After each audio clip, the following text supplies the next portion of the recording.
It's Passover week on Thursday. Maybe the mood was a little more somber today after Jesus' announcement that he's going to be crucified tomorrow. In relation to the disciples, Jesus' predictions had turned their plans, their dreams, their emotions upside down. They were completely unsettled. I guess they longed for that sense of normality to return. So when Jesus told some of them to prepare a room for the Passover meal, they probably grasped that opportunity with both hands. It was familiar to them.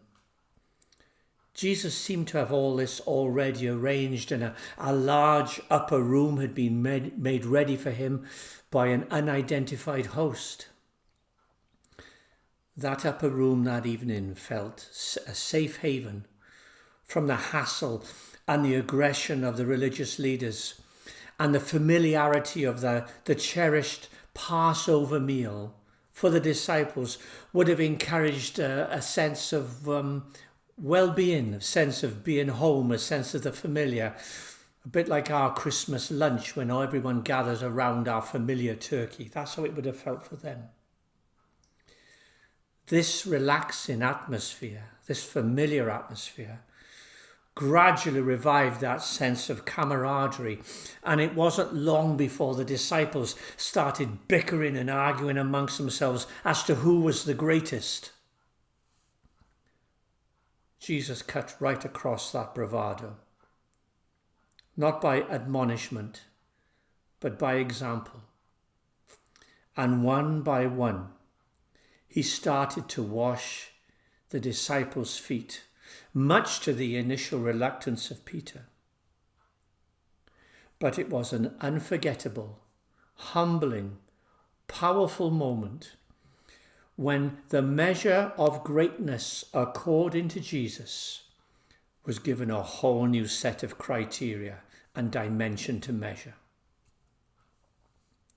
Jesus was the host of this Passover meal, something that the Jewish ancestry had done for centuries, and it seemed to go with comforting familiarity with all the scriptures and the sayings and the songs and the rituals that had built up over the centuries regarding Passover.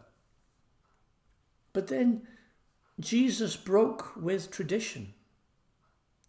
He took the usual emblems of bread and wine, but then he said, this wasn't representative of the Passover lamb from the Egyptian Exodus, but no, this wine and this bread now represented his body and his blood, which he was about to give in order to establish a new covenant.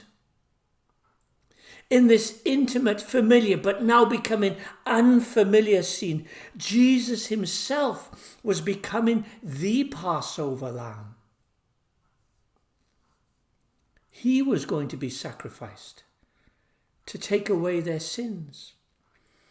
His blood was going to be applied as a covering of judgment. The meal was no longer about celebrating or remembering the nation's heritage or past and God's dealings with it.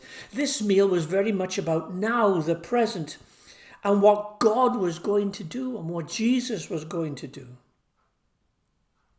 This meal from now on was about remembering what Jesus was about to do. Then, to disturb a little further, Jesus disclosed that one of his closest followers in this room would betray him. Now that caused a scene with everyone looking wide-eyed at each other and, is it me? Is it me? It can't be me, surely. But Judas just seemed to slope off into the darkness, and he wouldn't be seen again till much later that night. But Jesus is sensing their mounting anxiety of all these things that he has said, and he starts to explain to them that he is going away. That didn't help. But that he was going to prepare a place for them, that helped. but that it was also necessary for him to go away so that somebody else could come. That sort of helped. But it was inevitable that Passovers and every other Passover from now on was going to be different, and events were about to move very quickly. The hours passed and the meal finally ended. And after singing the traditional Passover hymn, Jesus and his followers left the upper room and went back to the Mount of Olives, where they would have been camping. The city would have been quieter. They headed down the Kidron and on to Olivet. But Jesus diverted them to Gethsemane, and not where they were possibly staying. Now, Gethsemane was a quiet, tranquil setting, a welcome retreat, and the group sat leaning back against the olive trees. Jesus went on a little further with a few of the guys, whilst the rest pondered all that had been said that evening. One thing for certain, it had been a heavy week, and it wasn't long before conversations faded and eyes started becoming very heavy. Jesus withdrew a little further, and he became deeply troubled, confiding in the few that he was overwhelmed to the point of death. His unpolished prayers to his Father convey his utter desperation and a longing for another solution to his mission. But his prayers to his Father culminate with these words: "Yet not my will, but yours be done." His hour had finally arrived. Suddenly, the solitude of the garden and the slumbering disciples were jolted awake by the sight of flaming torches and the silhouettes of heavily armed men approaching. There was shouting and confusion and pushing and shoving, causing that shock and awe moment to the waking disciples. And then there was Judas, leading this posse. He walked up to Jesus and kissed him, and the men with swords grabbed him. Now Peter went nuts, running round like a ninja warrior, slashing with his sword. If it wasn't so serious, it would have been funny. But his manic flailing eventually hacked off someone's ear, and I'm sure they'll be saying, "Thank the Lord it wasn't one of mine." Jesus told him, "Calm down, Peter, calm down."